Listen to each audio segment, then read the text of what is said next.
Okay, welcome to Positivity is the Way to Go. She is a former sports journalist and sports official, author, educator, and foster mom. Welcome my guest today, Annie Montgomery. How's it going? I'm good, Yeah. Dion. How are you? It's good to see you, my friend.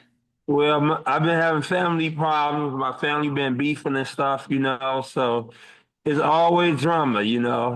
Well, that's part of life. Drama's Yeah, part of life, but why can't people just get along though? Come, for the especially family. Families are hard.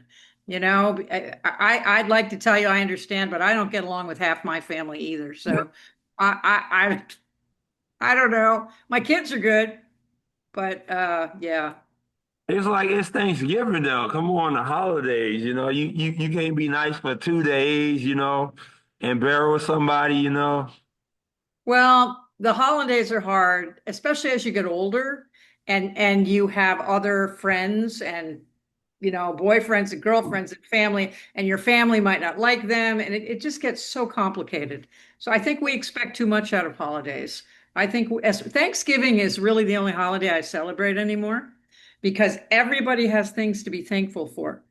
So I try to, usually we're home with the kids, but we're on the island right now. So the kids are on their own for the first time. But they're in their 20s. They're okay. I'm just thinking that everyone should be thankful for something, you know? Exactly. So let's talk about the Arizona Cardinals, Now remember what I said. I'm in the middle of the Caribbean where there's not much in the way of sports news. well, we So gonna talk I about will tell Cardinals. you if I don't even get to see the Cardinals much, but I will tell you what I do know. I'm so glad Kyler Murray has been kind of benched. They've given him almost 7 years, and he still can't get it right. And I think there's several things wrong there. You can't have a guy that's 5'9" being a quarterback in the NFL anymore. You just can't. When you've got guys 6'6", 6'7" on the line in front of you, he can't throw over them. He can't see over them. He almost always has to take it from the shotgun because he can't go from underneath the center. He can't see anything. So I like Jacoby Brissett. I'm glad as far as I know, he's still playing this week, but I don't know because I don't see it. They're not covered in the news here. I'm like 1,000 miles from Miami, so I don't get as much TV coverage. I'm glad that Brissett's starting, but I did see something today that I like. Larry Fitzgerald is on the short list to be in the Pro Football Hall of Fame. Wonderful guy, deserves it, and I'm pretty sure he'll be a shoe-in. Well, the thing is, it's a lot of quarterbacks like Dylan Gabriel, Tua Tagovailoa, they not really tall quarterbacks needing and stuff. And then Bryce Young, Well, I that's think great if you have a great line in front of you. well, The exactly, Cardinals, exactly. the Cardinals have never had a good line. And if I had $1 billion and bought myself, well, I'd probably need 3 billion to buy myself an NFL team. The first thing I would do is get an offensive line. I wouldn't worry about anybody else. I'd get a solid offensive line, and then I'd worry about quarterbacks, running backs, tight ends, whatever. Because quite honestly, without a solid line, you can't do much of anything. And solid lines have made sort of mediocre quarterbacks look good because they get the protection they need. Do you know how long the offensive line is supposed to give a quarterback to throw the ball or to Three, three, play? 3 seconds. 6 seconds is all Uh, there's.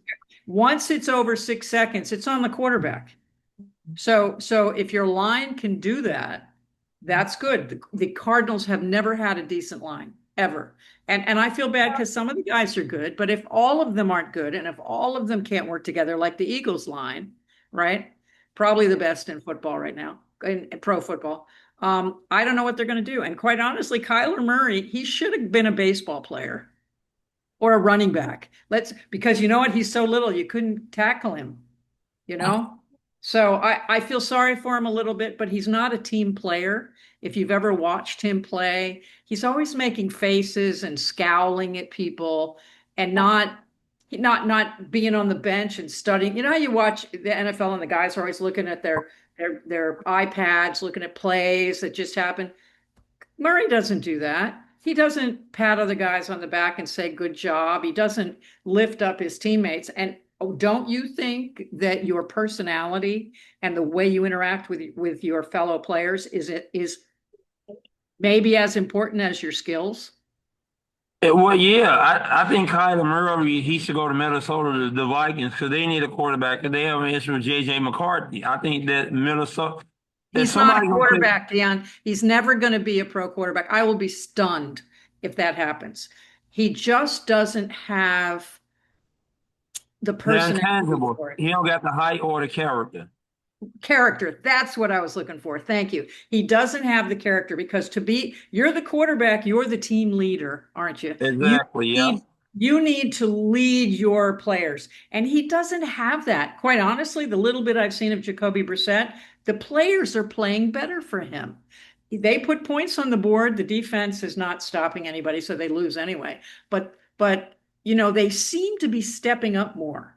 I'm not saying Kyler Murray's a bad guy. I'm just thinking that for his entire career, he never lost a game, is my understanding, until he went to the NFL.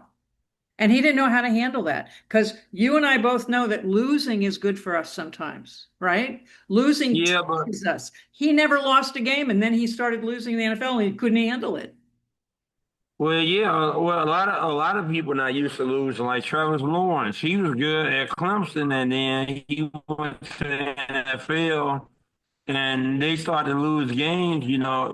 It depends on how mentally like good you are mentally, to deal with losing and continue to Okay. play and go out there even when the games are meaningless.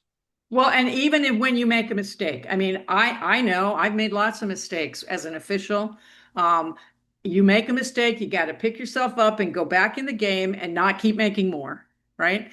I think Kyler Murray does not trust the rest of his teammates to be able to complete a play. So the pocket folds around him and then it breaks and he starts scrambling, thinking he can win the game for everybody all by himself.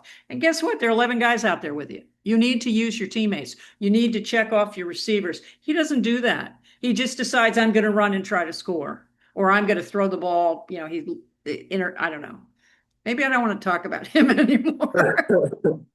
Yeah, so let's talk about the gambling thing. Like what I know you big into like the gambling stuff. Did you hear about like I know you're on the verge of I did you hear about Chauncey Billups and Yes, I did. I the did, hockey scandal? What do you think is going on with like them getting involved with the mafia? Why does this stuff keep happening? They have especially when to they make so much money. The players and Chauncey Billups, they have big salaries. They need more money from the mob.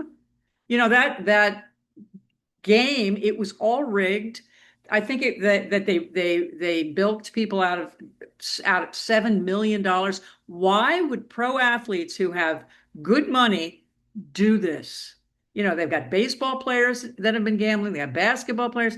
I don't understand this at all. What do they want? And then to be involved with the mob. And this is the nightmare for sports. Since they decided sports gambling was, oh, just perfectly okay, why they shouldn't be surprised that this crap is happening. Yeah, because it happened with Emmanuel Clase. They were tipping balls and strikes and everything, and they would bet like a lot of these people they need to do away with prop bets because that's the biggest Parlays. thing. I Yeah, agree. parlays and prop Absolutely. bets. That's the biggest issue why the people be gambling and stuff. That's what happened with John J. Porter. He would fake an injury, and Terry Rozier, he'll fake an injury, and they'll tell him, I'm only gonna get 15 points or less, you know. And then they had the guy that LeBron James, I forgot his name, Damon Jones. Damon Jones would tell people that LeBron James wasn't playing like when he played against when he set out against the Milwaukee Bucks. And he was saying bet on him to miss his game because he'll tell everybody because they're his friends and boys. So he'll go to the media and he'll gamble like, yeah, he gonna be out this game. So bet that. Well, how about just gambling on a pitch? One Yeah. pitch and then the pitcher throws it into the dirt. There you go. Somebody wins a parlay. That's ridiculous. And those bets should not be allowed. You want to bet on who wins and loses. You want to bet on the spread, great. But I really believe that, most of the gambling people are 18 to 24-year-old males.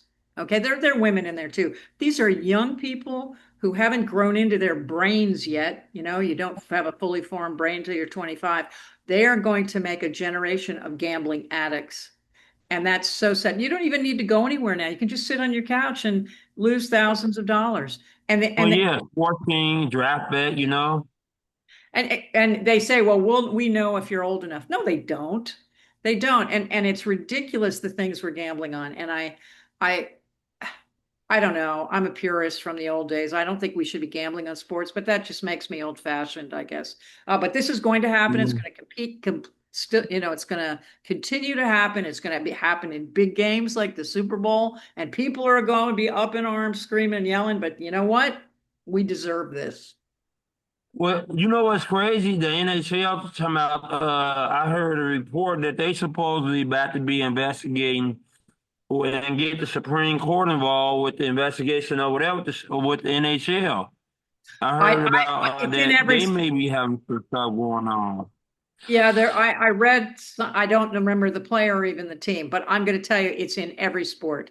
Every sport will have people who try to do an end around and get involved in illegal, doing things illegally. And again, would you explain to me how these professional athletes who make a ton more money than the rest of us, what do they do this for? Why do they want to destroy their careers when, I you don't make, know.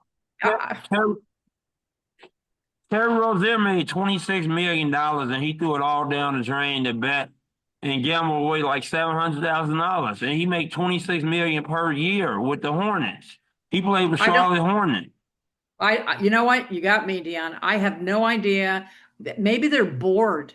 I can't figure out what else it is. The other thing is that in the old days when sports gambling was illegal, people in the mob and bookies and stuff would make friends with athletes. I was married to a minor league umpire.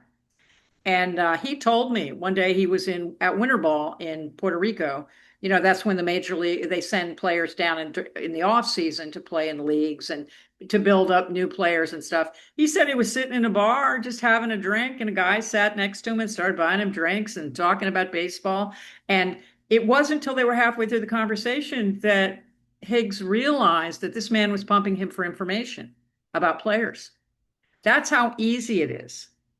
And he also told me that when they were down in Puerto Rico, that mobbed up guys would make friends with young players who were just coming up in baseball because it's the new guys that are sent down to winter ball and guys on rehab. And they would make friends and they'd say, hey, come to my club. And here's some nice girls you might want to meet. And here, we're going to give you a line of credit at our little casino here. And they would get young players hooked on gambling. And then if they went to the major leagues, they had them.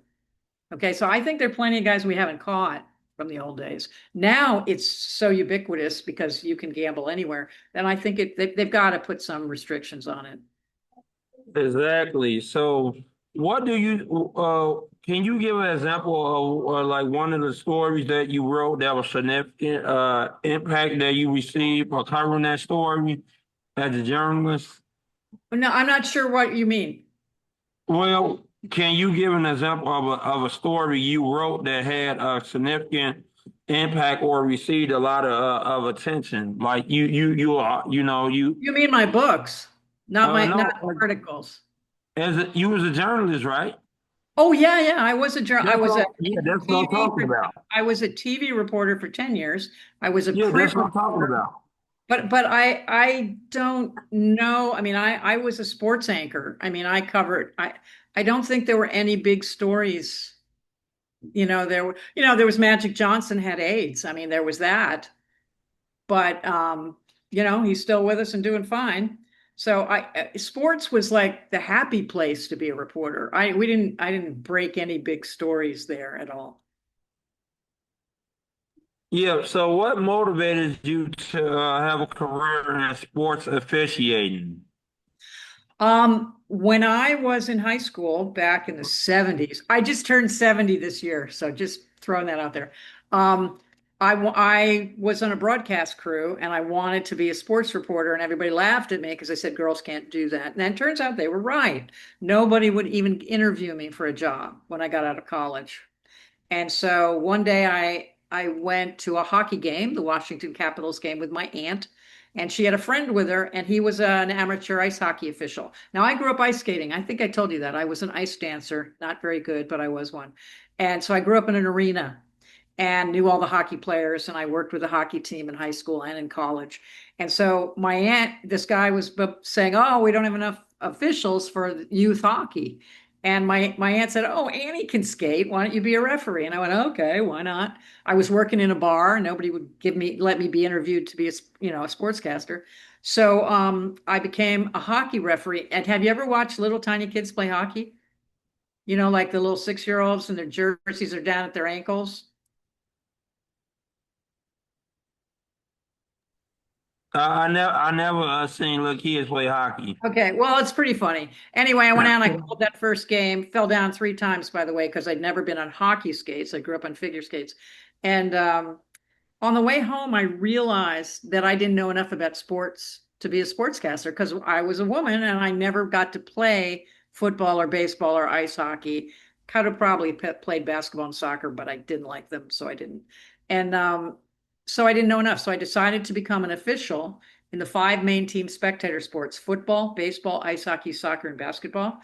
And I was going to do that for 5 years so I could learn about the games because it's one thing to know who scored the most points. It's another thing to understand the games themselves. And because I never played, I didn't I didn't understand from that viewpoint. So I did that. I took 5 years and I officiated and became an amateur official in those sports, some more than others. My best ones were football and baseball, which I did for. I ended up officiating. I started in 1978 in hockey, and I retired from football in 2019.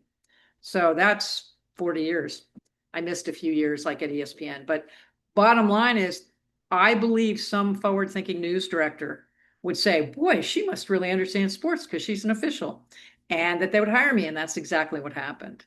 I got hired in Georgia, then I got hired in Rochester, New York, then I got hired in Phoenix, then I got hired at ESPN, and then I worked with the Phoenix Suns for a couple of years. So, yeah, had I not been an official, I wouldn't have been a sportscaster. The funny thing was, is I never quit officiating because I loved it. It's strange. It's a strange hobby, but I loved it. It's the only thing I miss. I don't miss any of my other careers, but I miss Friday night football. So, how did you deal with a hostile, aggressive player, coaches, and fans? I tried to keep my cool. It's funny. My partner of 30 years was a bodyguard and a security guard, and he used to get paid to hit people, basically. And so he's very reactive, sort of. I am. You cannot. I learned as an official, a coach can be nose to nose with me and screaming at me, but I cannot touch them. I cannot act aggressive. I must always keep a cool head. And it wasn't easy. People said horrible things to me. Sometimes I've had more than one police escort to my car.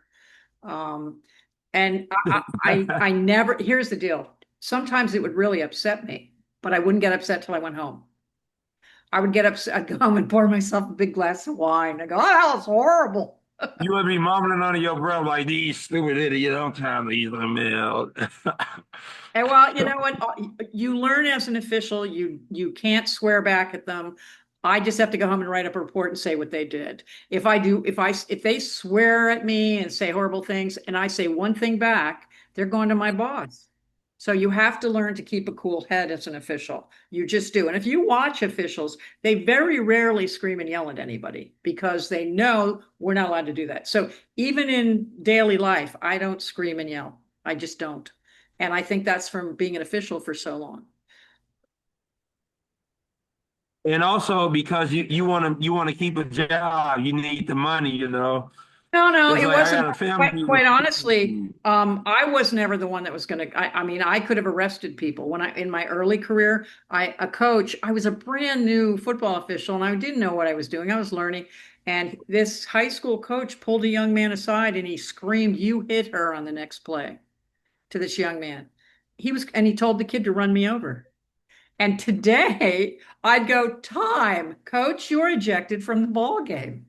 And if that kid hit me, I would arrest Yeah. him for assault. But I was young and I didn't understand how that works. But you put your hands on me on the field or you spit on me, I'm calling there's a time. Mr. Police Officer, arrest him for assault. Take him away. We'll continue the game. Yeah, I don't. So I got better at understanding things. And the good thing about doing like high school is the coaches can lose their jobs. They don't want to lose their jobs. And as the white hat, I was the referee and crew chief. They can't screw around with me. They want to yell. And here's another thing I learned. Sometimes officials make mistakes, right? Sometimes we do. So sometimes I knew that maybe my crew, we weren't in the right position or we maybe made the right call. And I would go to the coach. I say, coach, I think you're right. We might have, misread that one and we're going to do better next time. And they would immediately stop yelling because I would say, hey, you know what? We're gonna try to buckle down and do better, coach. And they what are they going to say? So you get to a point where you learn how to work with angry people. I suppose it's what police officers do. You're supposed to learn how to deal with angry people. Wasn't always easy. And I will tell you, sometimes I went home very upset by things that happened. But, I did the best I could, and I'm very proud of my officiating career. Do you miss officiating though? Only football. Now, sometimes I miss baseball, but I'm going to tell you the honest truth. I never want to get hit with another baseball. Baseball's friggin' hurt. I said that to an old friend. He goes, "What do you mean?" He was a catcher. Oh, he was a pitcher in high school. And he said that he kind of thought less of me. I'm like, no, I'd rather be hit by three football players than a baseball. Baseball, I've been hit with line I drives think and you were. foul balls. They're horrible. And so I quit baseball after about 25 years, but I do miss football. I really do. I just I think Friday you would. nights. I think you would have been good with the Savannah Banana, and so you would have been dancing and everything. You would have been good with I them. love them. I think they are Yeah, great. And the dancing umpires, a scream. I mean, yeah, I love you would have been dancing and everything. They would have had Annie out there. They like, go Montgomery, go Montgomery. Yeah, but that guy, they're funny. I like this, and that was brilliant. That whole Savannah Banana thing. Because what did they do? They took a game that a lot of people don't understand. Baseball is a complicated game with very archaic rules, and it's hard to understand. Many fans don't really understand baseball rules, and so now they took a game and they put the fun back into it. Well, baseball always got unwritten rules. It's like bus No, I'm league. talking about written rules. Are you a baseball fan at Okay. all? You are? Well, I'm a Cubs fan, but the Cubs, I don't know what they're doing right now in free agency right now. No, I'm talking about the game. The game. For example, when you know what an infield fly is? Yeah, yeah. When the ball go in the infield and they just catch it. Well, but it has to be a specific situation. When the umpire points an arm up and says that's an infield fly fair, the runner's out. And what Yeah, that means is you have to have runners at first and second or first, second, and third. And what used to happen is fielders would drop the ball on purpose to get a cheap double play, right? So the umpire will go that's an infield fly affair, or batter runners out. And then all the runners know not to leave their bases because it's live and we don't want a cheap double play. Well, here's the thing about the infielder catching an infield fly. They can catch it in the outfield. How confusing is that in the rule book? It's called an infield fly, but you can catch it in the outfield. People get confused. Do you know the difference between a foul ball and a foul tip? uh, yeah. It's like when the batter tipped the ball in the glove or the catcher, Now, how and a is that foul different from ball a is when they go. A foul ball is when they go out of play. right? And when it goes out of play, if I've got a runner in third base, can he come home if it's a foul ball? Uh, nope. Right, because it's a dead ball, right? Exactly. If it's in a field of play though, then he could go run along the outfielder catch the ball, and then he gotta make sure he wait to tag up to home Right, plate. but that's not a foul tip. A foul tip goes from the bat to the catcher's glove and he catches Exactly. it. Yeah. It's a strike. It's a strike. But if someone's stealing home, it's a live ball. I have to let Yeah. him. So the umpire goes like this and like that because it's always a strike. Can be first, second, or third, Yeah. and and that tells the runners they can run at their own peril. Okay, and Yeah. and you can't call that a foul ball because that would kill the play and not allow the runner to have a chance to come home. Those are two very different things, foul ball, foul tip. And yet most baseball fans don't understand that. Exactly. Well, I like baseball in the playoff. Most fans, most casual fans, they like the when baseball goes to the playoff because they think it's too many games in the regular season anyway. There So, are too you many know, games. There are way too many games. It's ridiculous. yeah. Well, it ain't like football where you got a game week. It's like 7 days again. Yeah, but now we have NFL all the So, time. I used to love it on Sundays. well, Now yeah. it's Well, college. go ahead. You got Maction on Tuesdays on ESPN, then you got Maction Wednesday. So you got football all throughout the week. It's endless. Now we have, college football on all days. Last year, I got sick of football for the first time in my life. And I told Ryan, I said, I can't watch anymore. I can't watch. It's endless. So now, because we don't know what games are going to be broadcast down here in the Caribbean, you never really know. So I will watch the Cardinals, I'll watch the Eagles, I'll watch the Kansas City Chiefs, but I don't really care about anybody Oh else. yeah, I think I think well, my guy Albert, he said the Kansas City Chiefs are like overrated. He said Well, they're a no, no, they're mediocre not team overrated. and stuff. They lost so many players. You win a couple of Super Bowls, and now they've got their rings, and now they're going for big contracts. So they lost a bunch of players, but that's normal. And the NFL loves that because Yeah, they like parity. They don't like the same teams winning year after year. So you they're doing the you best they think they're gonna can. beat you think they're gonna beat the Cowboys tomorrow All right, on that's not fair. Thanksgiving? I don't like the Cowboys at all, so I was root against them. Yeah, but the Cowboys do got a good offense. They got CeeDee Lamb and George Pickens, and they Yeah, gonna but and they're gonna be cooking that defense up tomorrow, doesn't mean I man. have to root for them, Dion.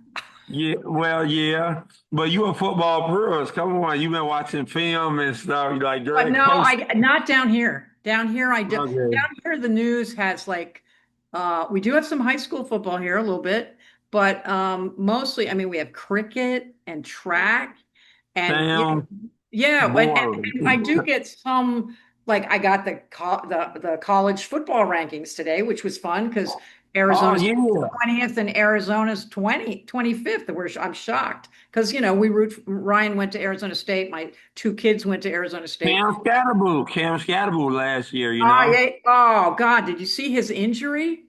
Oh Oh yeah, my. and then he was at the WWE out there trying to fight Jamie McDonough and Yeah. Dominic Mysterio and But Finn did you see Balor. his?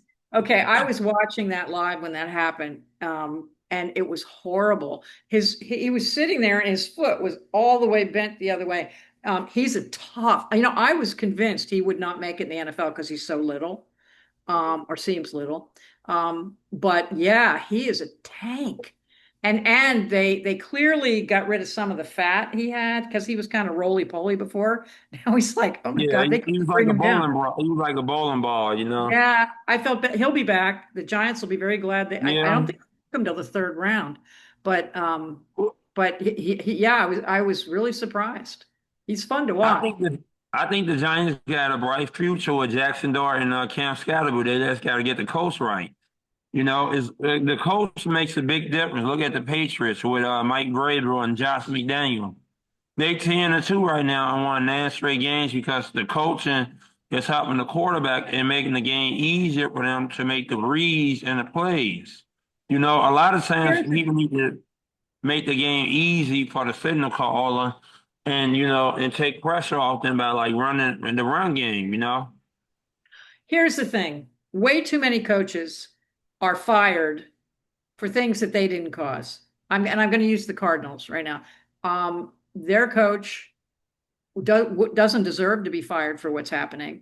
He's saddled with a quarterback that they refuse to get rid of, that for 7 years, we're back to Kyler Murray, hasn't produced. Okay. And a line isn't there. But the coaches seem to get sacrificed first. Like it must be the coach, not the fact that we don't have the players we need or we don't have they don't have the support they need. So I think way too many coaches get dumped early. I think it's horrible when you've got a coach who gets dumped in their first year. It takes 2-3 years at least for new players to follow a coach's program. And it just kills me that we just run right through coaches over and over. Last year, weren't there like three, was it NFL coaches who were fired after 1 year? Yeah, but look at college now. Look, they just got rid of Brian Kelly, Billy Napier, James Franklin, all these coaches getting fired, you know. They don't want to I, blame the system. They have to have a scapegoat. And I think sometimes it's the coach. Sometimes coaches deserve to be fired. Sometimes they just yeah.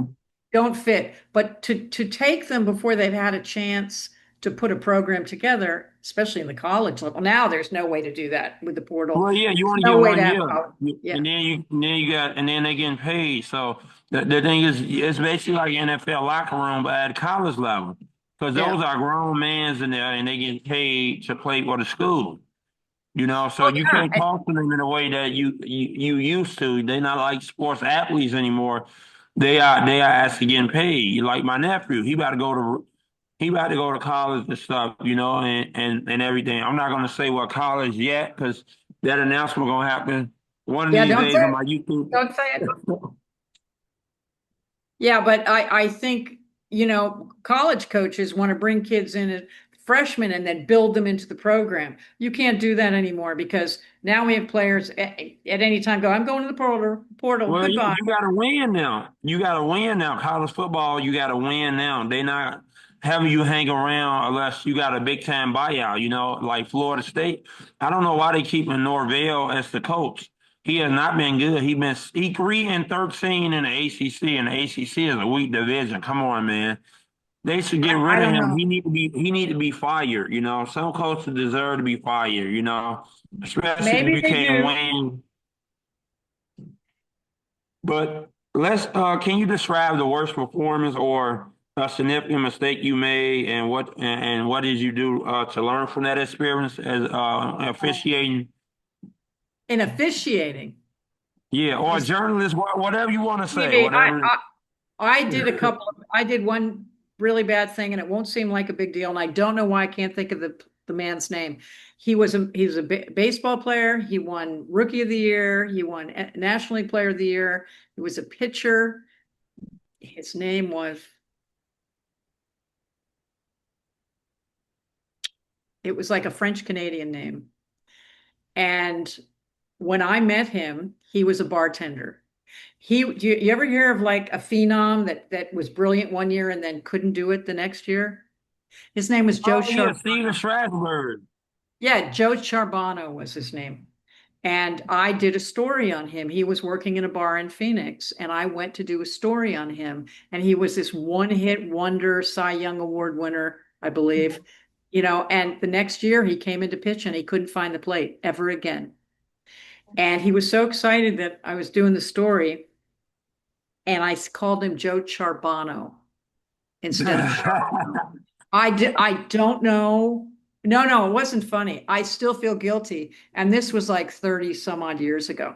I felt so uh, badly because it was there, all of his friends were in the bar, and he was, I heard his feelings and I felt so bad. From that time on, I never did a story where I didn't record where I went, please say and spell your name so that I could hear them say their name because that's really bad. You should never mispronounce somebody's name in that situation. people get my name wrong. They be saying Dion or Deion. I tell Yeah, I them, know, but you this know. was, if it had been somebody else, I wouldn't have felt so badly about it.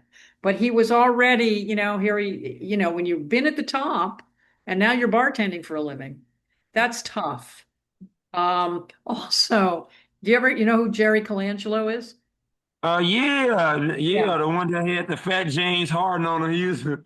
Yeah. He was So the leader of USA basketball. right. Jerry Colangelo started the Phoenix Suns. He was, when I first went to Phoenix, it was the only major league team in Phoenix. Everything else was college. We didn't have football yet. We didn't have baseball. And so I was brand new there. And I grew up in New Jersey and had a lot of Italian friends.